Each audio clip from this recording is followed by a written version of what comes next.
हम मसीह लोग हैं, हमें बाहर की कोई चीजों की जरूरत नहीं है। परमेश्वर ने उन सारी बातों को हमारे अंदर डिपॉजिट कर रखा हुआ है जो हमें हमारे जीवन में जरूरत है। एक दिन यीशु मसीह एक महिला से मिलता है कुएं के पास और उस महिला से वार्तालाप करता है। उस महिला से वार्तालाप करने से पहले वो अपने चेलों को कहता है, जाओ कुछ खाने के लिए लेकर आओ, क्योंकि भूख बहुत लगा है, क्योंकि वो बहुत लंबे से यात्रा कर रहे थे। जहां पर यीशु मसीह जाना चाहते थे, जहां पर वो थे, वहां से वो यात्रा बहुत करीब का यात्रा था, लेकिन उन्होंने जानबूझकर एक लंबी यात्रा की। जो रास्ता 1 घंटा लगना चाहिए था वो रास्ता 4 घंटा लग गया।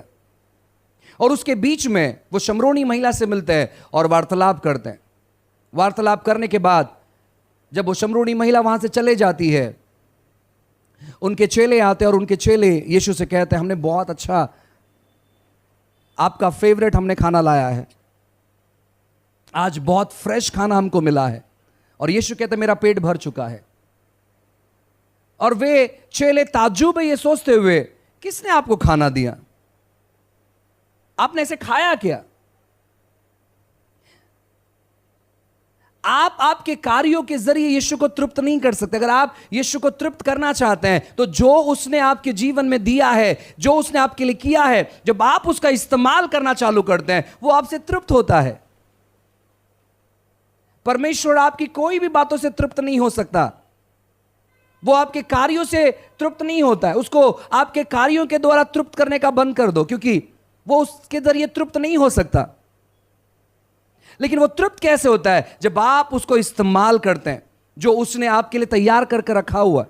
जब आप परमेश्वर के अनुग्रह को अनुभव करते हैं, धर्म रूपी वरदान को अनुभव करते हैं, आप अच्छे फल लाने लगते हैं। इसीलिए पौलुस कहता है कि मैं तुम सबसे ज्यादा मेहनत करता हूं, लेकिन वो मैं नहीं हूं, जो अनुग्रह उसने मुझ पर किया है उसके द्वारा। वो जान जाता है कि मैं परमेश्वर के राज्य के लिए कुछ नहीं कर सकता। जब आपको लगता है कि आप हारने पर हैं, जब आपको लगता है कि इसके आगे आप दौड़ नहीं लगा सकते, जब आपको लगता है कि आप आगे नहीं बढ़ पा रहे, जब आपको लगता है कि सभी लोग आपके विरोध में खड़े हुए, वो समय रुकने का और वो समय जहां पर आप परमेश्वर से अनुग्रह पाते हैं। आप कहते हैं, परमेश्वर मैं धन्यवाद देता हूं इस अनुग्रह के लिए, मैं धन्यवाद देता हूं प्रभु, आपने जो दया मुझ पर की है मैं ग्रहण करता हूं अपने जीवन में। और आपको देखना है कि परमेश्वर आपसे तृप्त है, प्रभु आपसे खुश है। हालांकि शारीरिक तौर पर वो दिखाई नहीं देता है। हमें लगता है शारीरिक तौर पर हम जितना ज्यादा मेहनत करेंगे उतना ज्यादा प्रभु खुश होगा। ऐसा बिल्कुल भी नहीं है। हम जितना ज्यादा कड़ी प्रार्थना करेंगे, उपवास प्रार्थना करते वक्त आपने पानी पिया क्या? देखो मैंने तो नहीं पिया।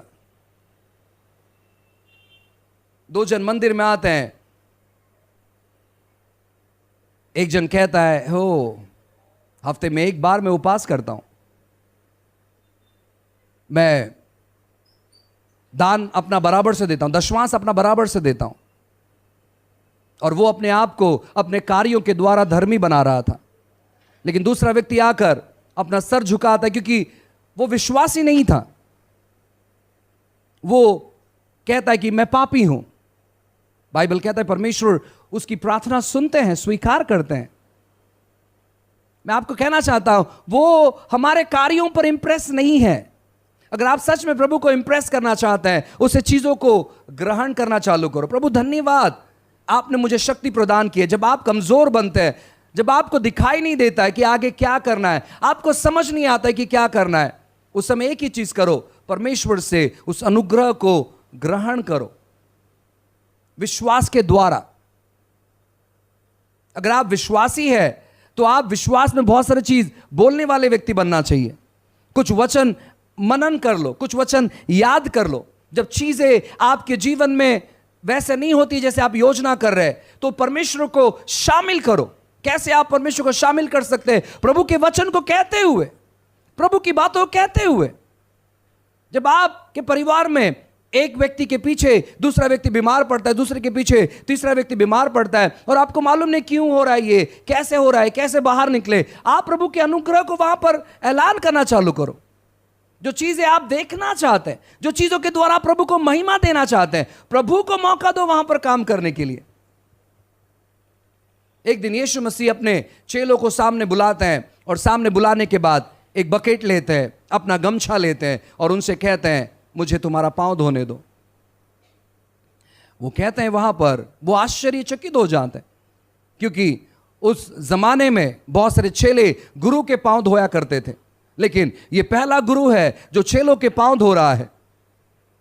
पतरस कहता है, प्रभु मैं ऐसा कभी नहीं करने दूंगा आपको, आप हमारे पांव कैसे धो सकते हैं?